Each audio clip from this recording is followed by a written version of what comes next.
चलो तो तुम लोग को क्रैश कोर्स केमिस्ट्री का क्रैश कोर्स बिहार बोर्ड 2026 का तैयारी हम लोग कर रहे हैं। हम लोग केमिस्ट्री के क्रैश कोर्स करने के लिए आए हैं और यहाँ बिहार बोर्ड 2026 का तैयारी हो रहा है, जिसमें 2 नंबर के प्रश्न, 5 नंबर के प्रश्न और ऑब्जेक्टिव का सॉल्यूशन किया जाएगा। तो हम लोग पिछले 2 क्लास पढ़ चुके हैं। क्रैश कोर्स का 2 क्लास हम लोग का चल चुका है। आज तीसरा एपिसोड है। आज हम लोग का केमिस्ट्री का तीसरा। तो हम लोग इसके पहले जो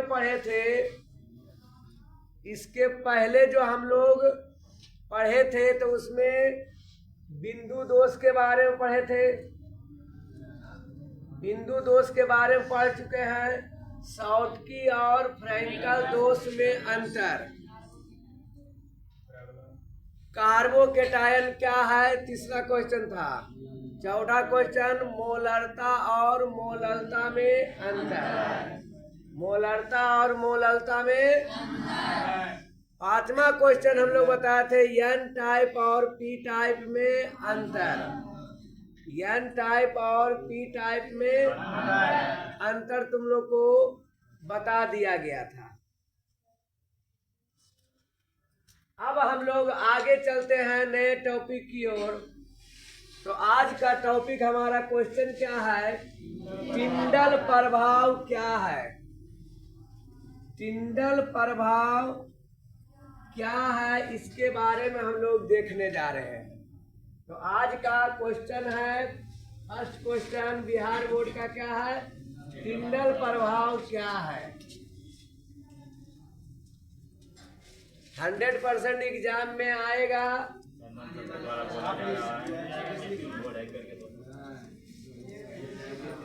100% एग्जाम 2026 के लिए है। अगर चूक गया, ये क्वेश्चन नहीं याद रह पाया, भुला गया, तो बिहार बोर्ड तुमको रिजल्ट भुला जाएगा।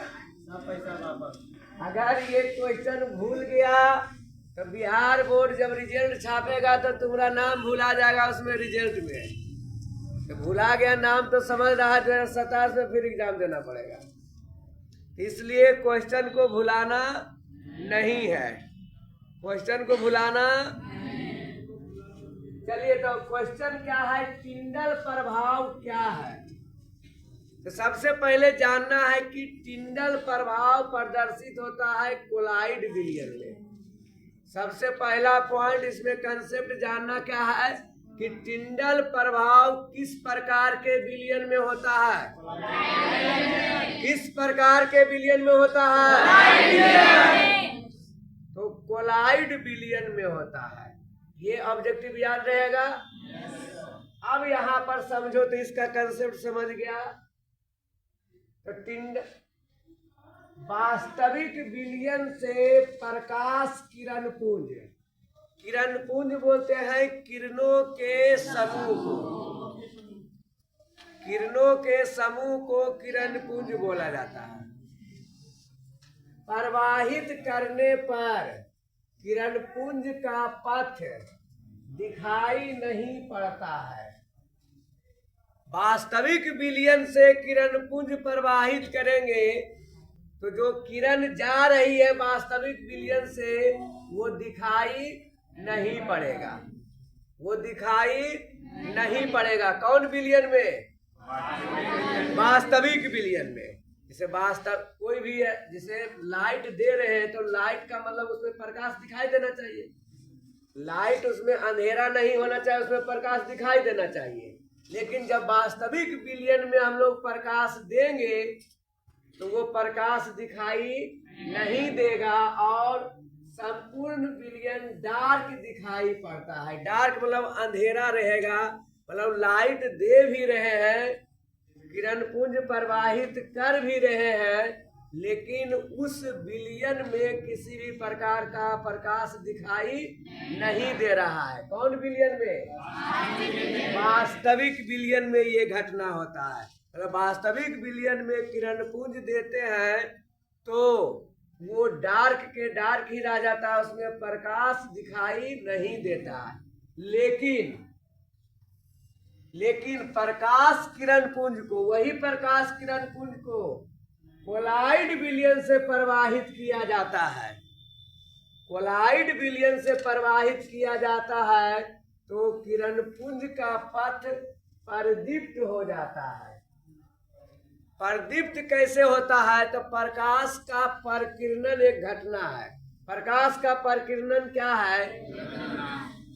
प्रकाश का परिकिरणन क्या है? तो प्रकाश जब आती है तो किसी कण से टकराकर, प्रकाश जब किसी कण से टकराकर विभिन्न दिशाओं में फैल जाता है तो उसको बोलते हैं प्रकाश का परिकिरणन।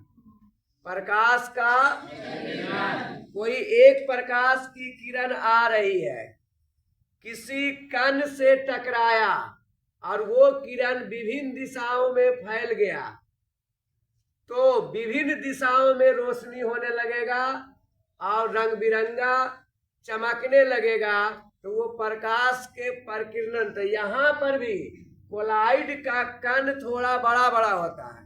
वास्तविक विलयन का कण एकदम छोटा होता है, दिखाई नहीं देता है, लेकिन कोलाइड विलयन का कण थोड़ा बड़ा रहता है तो प्रकाश की किरण उससे टकरा जाती है।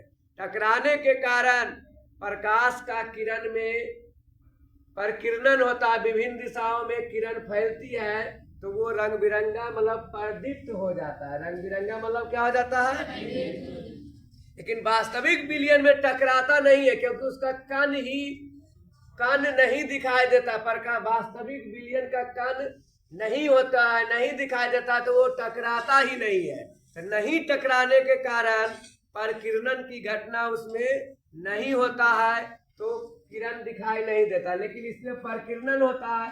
कोलाइड का कण, कोलाइड विलयन का जो कण होता है वो थोड़ा बड़ा होता है। बड़ा होने के कारण किरण जो है, प्रकाश का किरण जो जा रहा है वो टकराता है और टकरा के विभिन्न दिशाओं में फैल जाता है, मतलब प्रदीप्त हो जाता है। तो वही लिखा है क्या कि कोलाइड विलयन से किरण पुंज को प्रवाहित किया जाता है तो किरण पुंज का पथ क्या हो जाता है? प्रदीप्त, मतलब विभिन्न दिशाओं में फैल जाना और वहाँ प्रकाश दिखाई देना, रोशनी दिखाई देना, तो क्या हो गया? प्रदीप्त हो गया। क्या हो गया? प्रदीप्त होता है। और अप्रदीप्त, जिससे प्रकाश निकलती है उसको प्रदीप्त वस्तु बोलते हैं और जिससे प्रकाश नहीं निकलता उसको बोलते हैं अप्रदीप्त वस्तु। 10 क्लास में भी पढ़ना था। तो प्रदीप्त हो जाता है। इस घटना को, ये प्रदीप्त रंग बिरंगा चमकने लगा, कोलाइड विलयन में जब प्रकाश दिए तो रंग बिरंगा चमकने लगा। इस घटना को सबसे पहले कौन बतलाया? तो इस घटना को सर्वप्रथम फैराडे ने बतलाया। लेकिन जिसका विस्तृत अध्ययन, इसके पूरा डिटेल, विस्तृत अध्ययन मतलब पूरा डिटेल टिंडल द्वारा दिया गया। पूरा डिटेल, इसका कंसेप्ट पूरा किसके द्वारा? अतः इसे टिंडल प्रभाव कहा गया। अतः इसे क्या कहा गया? टिंडल प्रभाव। तो इसको सबसे पहले फैराडे ने देखा था, लेकिन उसका डिटेल कंसेप्ट फैराडे नहीं दे पाया, तो टिंडल नामक वैज्ञानिक इसका पूरा विस्तृत से अध्ययन कराया, इसका कहानी कंसेप्ट पूरा डिटेल में बतलाया। इसलिए इसको हम लोग टिंडल प्रभाव के नाम से क्या करते हैं? जानते हैं। तो ये घटना क्या है देखिए, फिर से समझना है। जब किरण पुंज मतलब प्रकाश का किरण, कोई भी लाइट, टॉर्च वाला या मोमबत्ती वाला टॉर्च वाला लाइट ले लिए और वास्तविक विलयन से उसको प्रवाहित किए तो वो विलयन में दिखाई नहीं दिया। लेकिन वही टॉर्च से कोलाइड विलयन में अगर जो प्रकाश दिए तो वो कोलाइड विलयन के अंदर चमकने लगा, प्रकाश क्या होने लगा? मतलब प्रदीप्त हो गया। तो वही प्रदीप्त होने की घटना क्या कहलाता है? टिंडल प्रभाव। प्रदीप्त होने की घटना। इसका 2 शर्त है। इसका पहले चित्र हम लोग बतला देते हैं कि चित्र क्या है। चित्र क्या है? यहाँ पर दो बिलियन हम लोग लेते हैं। 2 बिलियन हम लोग लेते हैं। एक वास्तविक बिलियन लेते हैं और दूसरा हम लोग लेते हैं कोलाइड विलयन लेते हैं, दूसरा हम लोग लेते हैं कोलाइड विलयन। एक वास्तविक विलयन है और दूसरा, तो इसमें हम लोग ले रहे हैं वास्तविक विलयन।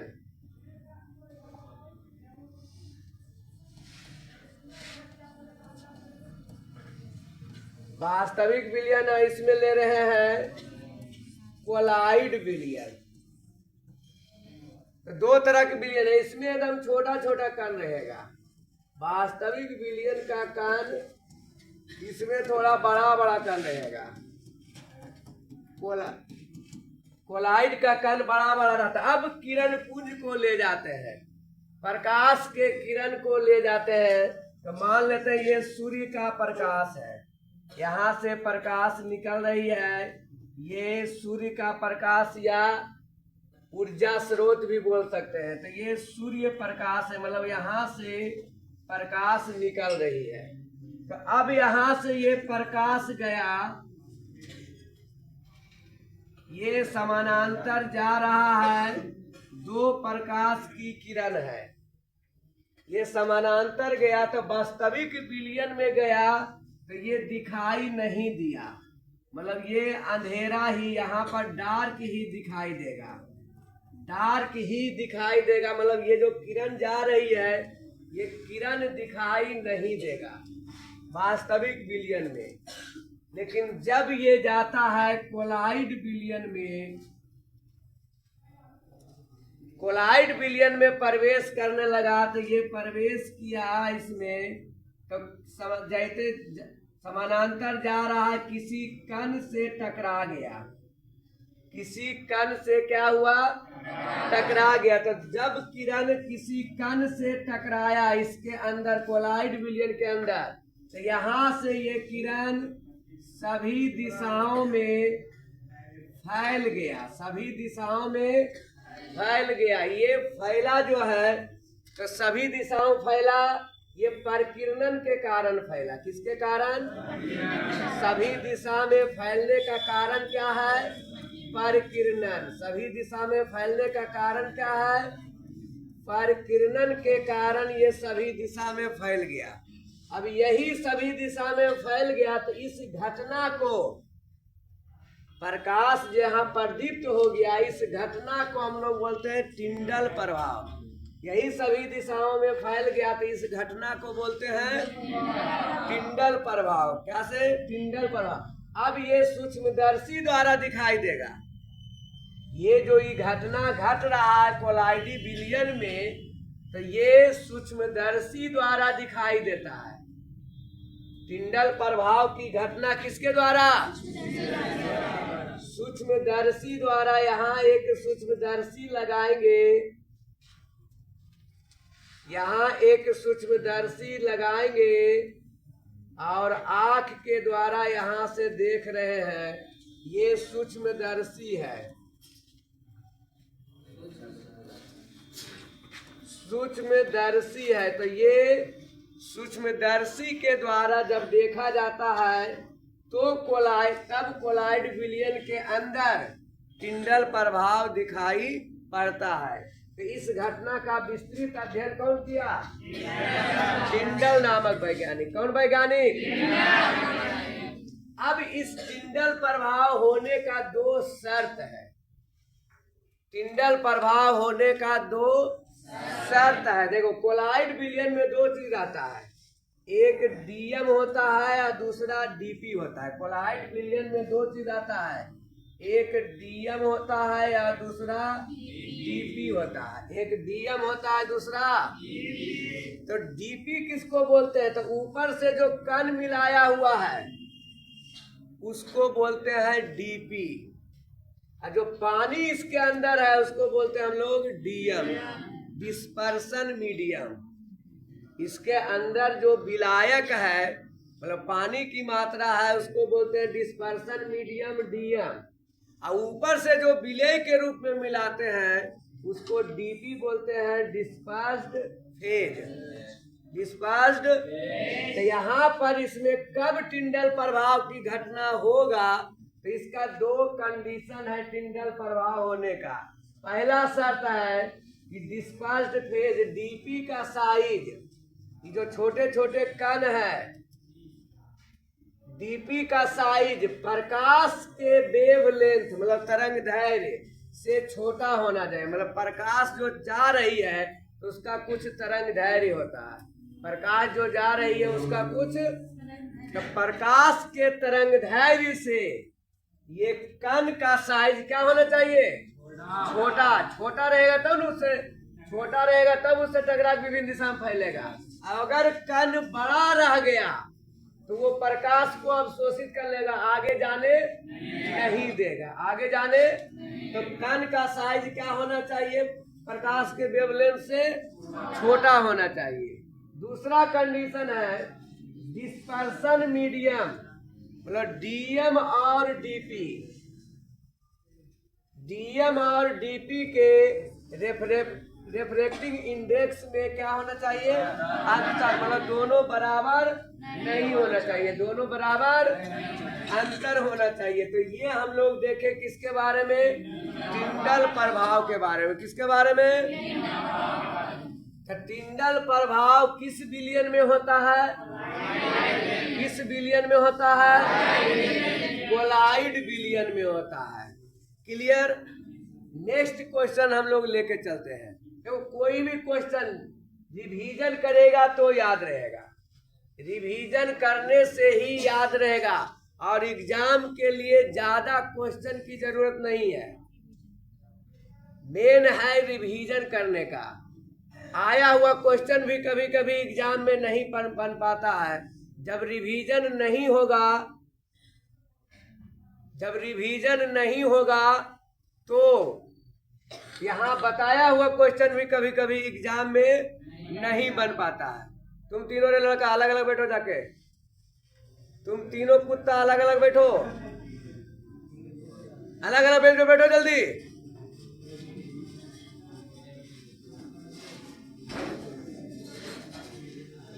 तो हम लोग क्या देखे? टिंडल प्रभाव के बारे में देखे। घर पे इसका जितना ज्यादा रिवीजन करेगा, रिवीजन नहीं करेगा पढ़ने से कोई फायदा नहीं है।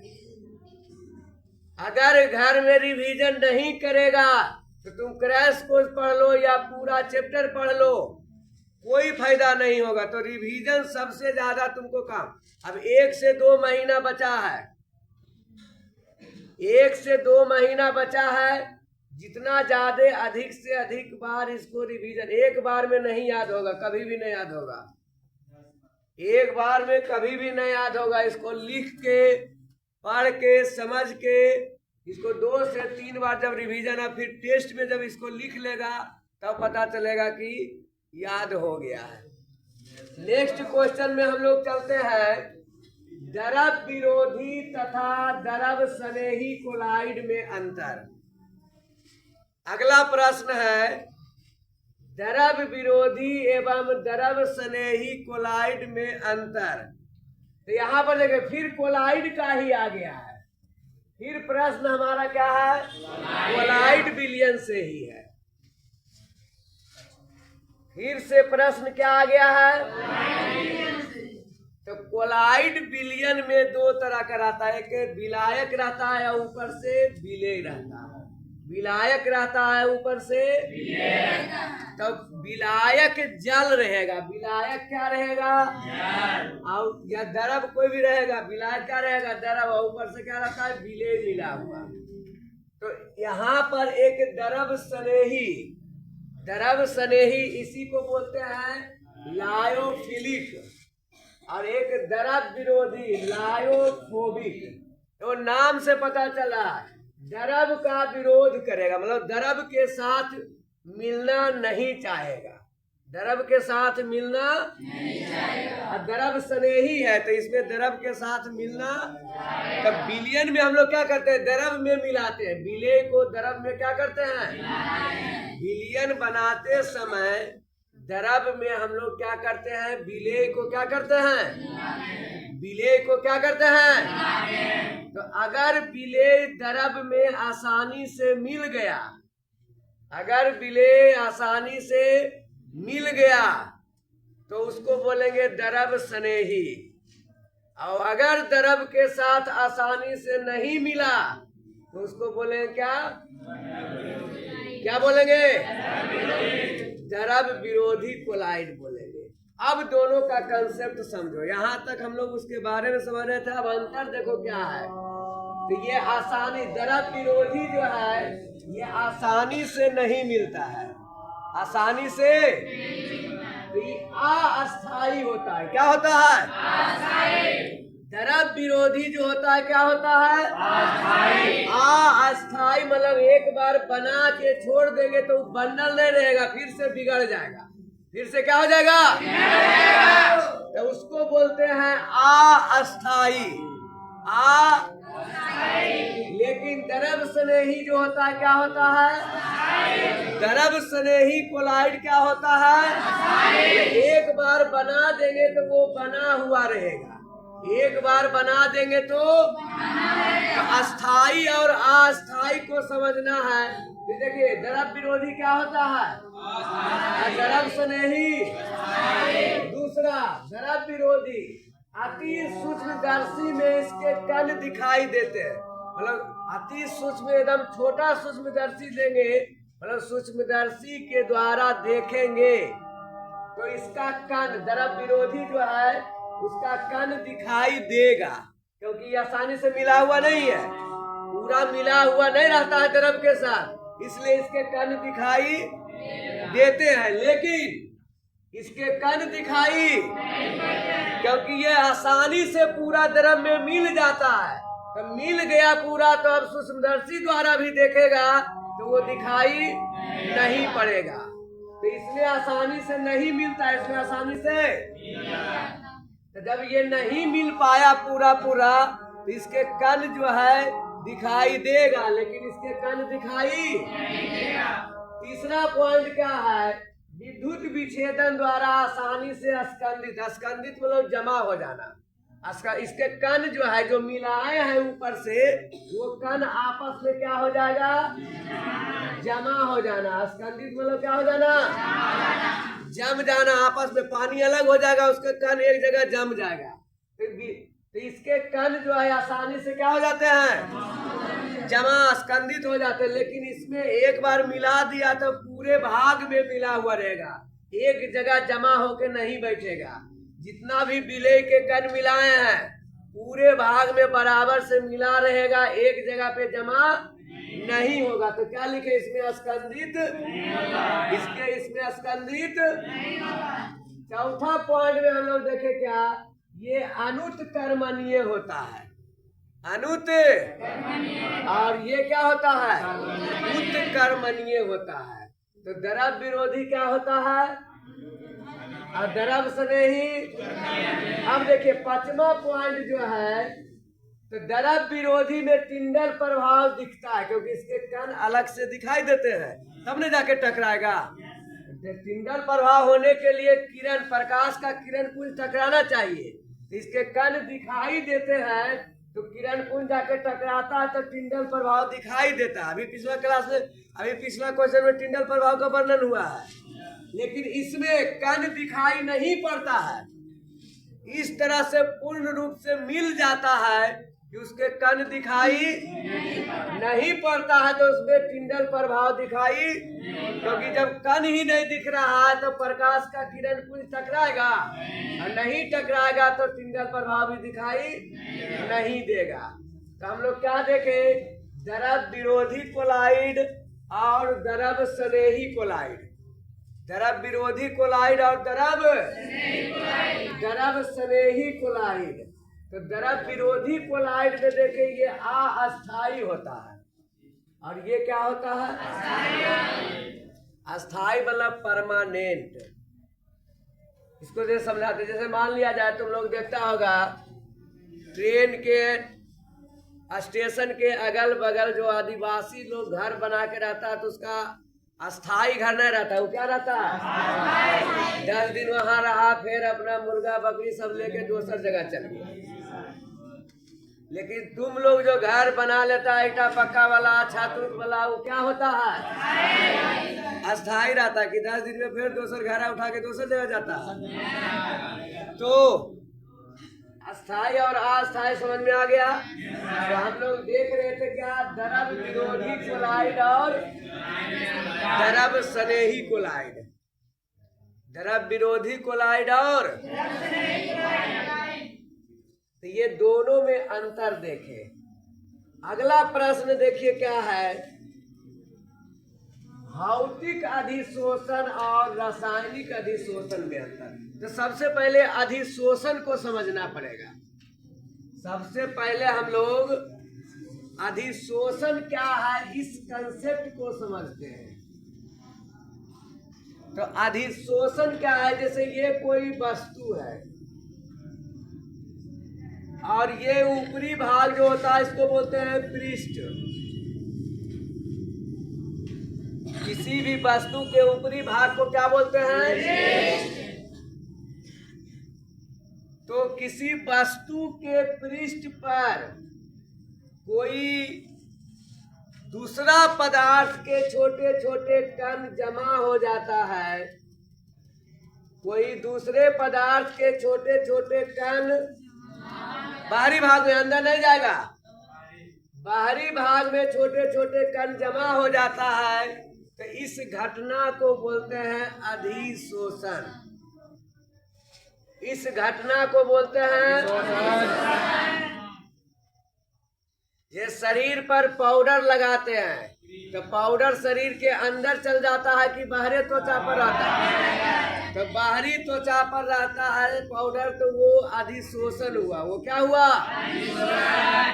तो अधिशोषण मतलब किसी वस्तु के बाहरी पृष्ठ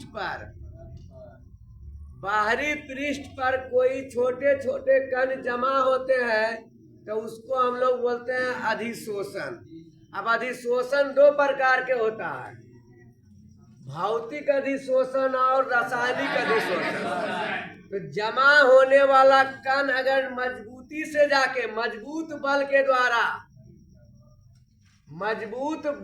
द्वारा अगर चिपक गया पृष्ठ के साथ, तो उसको बोलेंगे रासायनिक अधिशोषण।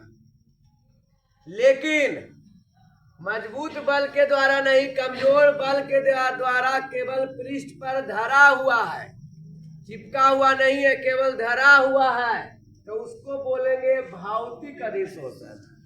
उसको क्या बोलेंगे? पृष्ठ पर जमा होने वाला कण अगर पृष्ठ के साथ रासायनिक अभिक्रिया करके चिपक गया मजबूत बल के द्वारा, तो बोलेंगे रासायनिक अधिशोषण। लेकिन केवल ऊपर में जाके सटा हुआ है, रासायनिक अभिक्रिया पृष्ठ के साथ नहीं किया है, तो उसको बोलेंगे भौतिक अधिशोषण। ये कंसेप्ट दोनों में समझ में आ गया कि अधिशोषण क्या है और भौतिक और रासायनिक क्या है। अब उसका अंतर समझने में आसानी होगा। अब अंतर समझने में तो भौतिक अधिशोषण का पहला अंतर हम लोग देखेंगे, इसमें अधिशोषण बल मतलब जिस बल के द्वारा कण इसमें सटा हुआ है उसको अधिशोषण बल कहते हैं। जिस बल के द्वारा छोटे छोटे कण सटा हुआ है उसको, इसमें अधिशोषण बल वंडरवाल बल होता है जो कि दुर्बल रहता है। वंडरवाल बल क्या होता है? तो इसमें अधिशोषण बल कौन होता है? वंडरवाल बल होता है। और इसमें अधिशोषण बल के रूप में रासायनिक बंधन होते हैं। अधिशोषण बल के रूप में जो प्रबल बल के द्वारा मतलब मजबूत रहता है, जो क्या रहता है? प्रबल होता है। दूसरा देखें, ये उत्कर्मणीय होता है और ये क्या होता है? अनुत्कर्मणीय परक्रम है। उत्कर्मणीय और ये क्या है? तीसरा, इसमें अधिशोषण ऊष्मा कम होता है। भौतिक में अधिशोषण ऊष्मा, रासायनिक में अधिशोषण ऊष्मा अधिक होता है। इसमें सक्रियण ऊर्जा का मान इसमें क्या रहेगा? इसमें सक्रियण ऊर्जा का मान उच्च होता है। पांचवा पॉइंट में देखेंगे, ताप वृद्धि से मतलब ताप बढ़ाएंगे तो भौतिक अधिशोषण का मान घटता है ताप बढ़ा दिए तो भौतिक अधिशोषण जो इसमें छोटे छोटे कण सट रहा है, उस सटने की घटना क्या हो जाएगा? घट जाएगा, कम हो जाएगा। लेकिन रासायनिक अधिशोषण क्या होता है? बढ़ता है, बढ़ जाता है। ताप बढ़ाएंगे तो रासायनिक अधिशोषण क्या होगा? बढ़ेगा। ताप वृद्धि से रासायनिक अधिशोषण, ताप वृद्धि से भौतिक अधिशोषण घटता है। तो ये हम लोग भौतिक अधिशोषण और रासायनिक अधिशोषण में अंतर देखे। अब हम लोग का एक लास्ट प्रश्न छोटा सा है, अभिक्रिया पर ताप का प्रभाव क्या है? तो कोई भी रासायनिक अभिक्रिया जो होती है, ताप बढ़ाएंगे घटाएंगे तो उस अभिक्रिया पर क्या प्रभाव पड़ेगा, इसके बारे में बतलाना है। रासायनिक अभिक्रिया हो रही है, अब उसमें ताप को बढ़ा के घटा करके देखेंगे तो रासायनिक अभिक्रिया तेज हो जाएगा कि कम हो जाएगा, यही चीज को देखना है कि ताप बढ़ाने से रासायनिक अभिक्रिया बढ़ता है कि घटता है। इसमें प्रभाव का मतलब वही होता है, बढ़ा देना या घटा देना, बढ़ा देना या घटा देना। तो यहाँ हम देखते हैं कि ताप पर क्या प्रभाव पड़ता है। तो समान्यता, समानता मतलब जनरली, मतलब ताप जितना ही अधिक रहता है अभिकारकों के बीच अभिक्रिया उतनी ही तेजी से होती है। मतलब ताप जितना ज्यादा रहेगा अभिक्रिया उतना ही तेजी से होगा, अभिक्रिया उतना ही मतलब क्या? ताप बढ़ाएंगे तो अभिक्रिया भी, ताप बढ़ाएंगे तो अभिक्रिया भी। तो ताप का प्रभाव क्या देखे हम लोग?